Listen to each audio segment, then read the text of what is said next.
Bonjour à tous, alors aujourd'hui je vous propose un exercice. Donc c'est un petit problème tiré du manuel e-parcours de niveau 4e. Donc le but de cet exercice est d'utiliser le théorème de Pythagore.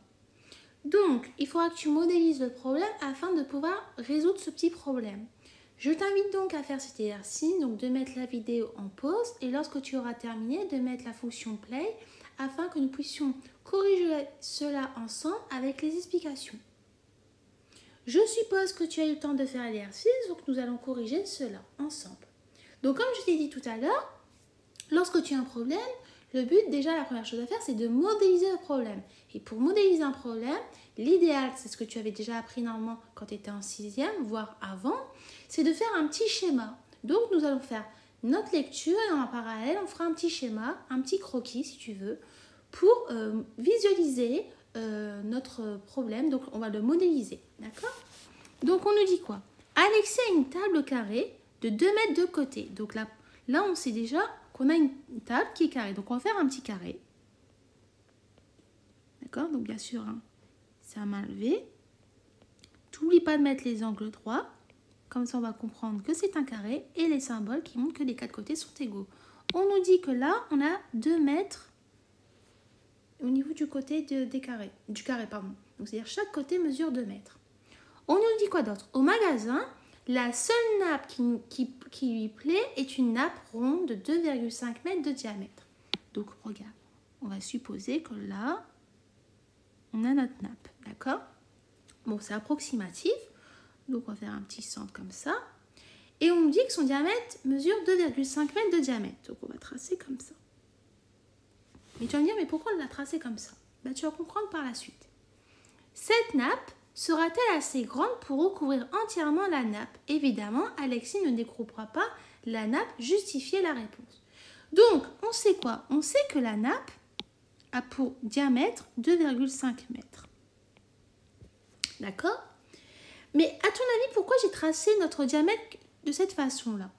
Ben, regarde, si la diagonale de notre carré est supérieure à 2,5 mètres, et ben ça voudra dire que la nappe ne recouvrira pas entièrement la table. Si par contre, la diagonale de notre carré est inférieure à 2,5 mètres, et ben là, à ce moment-là, ça voudra dire que la nappe pourra recouvrir entièrement notre table. D'accord? Donc pour cela, on va devoir faire quoi? Et ben on va devoir calculer la longueur de notre diagonale de notre carré. Donc là, calculer la longueur de notre diagonale de notre carré. Mais tu vas me dire qu'il n'y a pas de nom. Bah, si tu veux, tu peux nommer le carré. Par exemple, tu pourrais l'appeler A, B, C, D. Or, tu sais quoi? Tu sais que chaque côté du carré mesure 2 mètres. Donc, ça veut dire quoi? Bah, ça veut dire qu'ici, tu as 2 mètres, là, tu as 2 mètres, et là, tu as 2 mètres. Et nous, on cherche à déterminer cette longueur-là. Tu vois?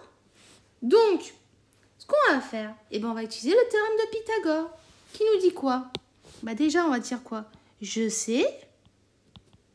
On sait quoi? Bah, par exemple, si on prend le triangle ADC, bon, on sait que le triangle ADC, il est rectangulaire. Donc, je sais que le triangle ADC est rectangle en D. Bien sûr, tu aurais pu aussi prendre le triangle ABC et dire qu'il est rectangle en B. Mais là, moi, j'ai préféré prendre celui-là. C'est un choix personnel. Mais après, l'un ou l'autre, ça reviendra à la même chose. D'accord? Et comme tu sais pourquoi notre triangle ADC est rectangle en D, bah parce que comme on sait que ABCD est un carré. Donc automatiquement, on a bien un angle droit au niveau de D. D'accord? Or, bah, d'après le théorème de Pythagore, on a quoi? On sait quoi d'après le théorème de Pythagore? Bah, on sait qu'on a notre égalité. on a AC au carré qui est égal à AD au carré plus DC au carré. Car comme tu le sais, d'après ton cours, l'hypoténuse au carré est égal à la somme des côtés au carré. Donc, ce qui te donne AC au carré qui est égal à AD au carré plus DC au carré. Donc, en remplaçant par les longueurs données, on a quoi? Eh bien, tu vas remplacer. Nous, ce qu'on cherche, c'est AC. Donc, on va faire AC au carré parce qu'on ne connaît pas la longueur de AC. AD, on sait que ça mesure 2 mètres, donc on va mettre 2 au carré. Plus l'ADC, on sait que ça mesure 2, donc on va faire plus 2 au carré. Ce qui va nous donner AC au carré est égal à 4 plus 4. Donc, AC au carré est égal à 8. Donc, nous, ce qu'on cherche, on ne cherche pas AC au carré, mais on cherche AC. Donc, tu vas taper la racine carrée de 8. Et quand tu tapes ça sur ta calculatrice, racine carrée de 8, tu vas voir que ça va te donner une valeur que tu n'as pas l'habitude d'avoir. Parce que d'habitude, quand tu fais un exercice, automatiquement, tu trouvais directement un résultat entier.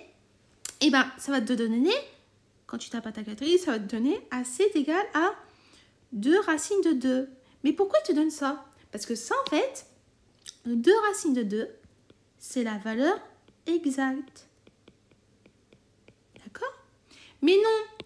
Mais là, nous, ce qu'on cherche là, c'est d'avoir un résultat approximatif pour comprendre, pour savoir si là, le résultat va être supérieur ou inférieur à 2,5 mètres, à notre diamètre.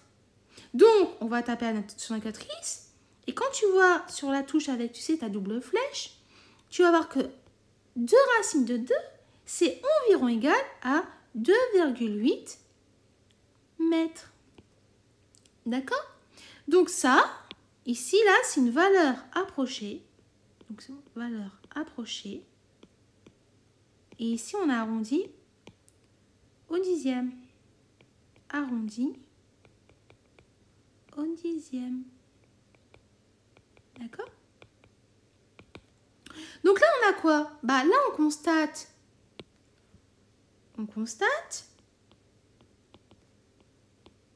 que 2,8 mètres est supérieur à 2,5 mètres. Donc, ça voudra dire quoi? Bah, ça voudra dire que la nappe ne pourra pas couvrir toute la table.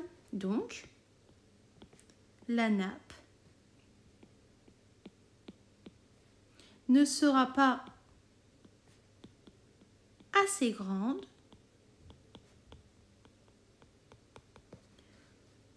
pour recouvrir entièrement la table.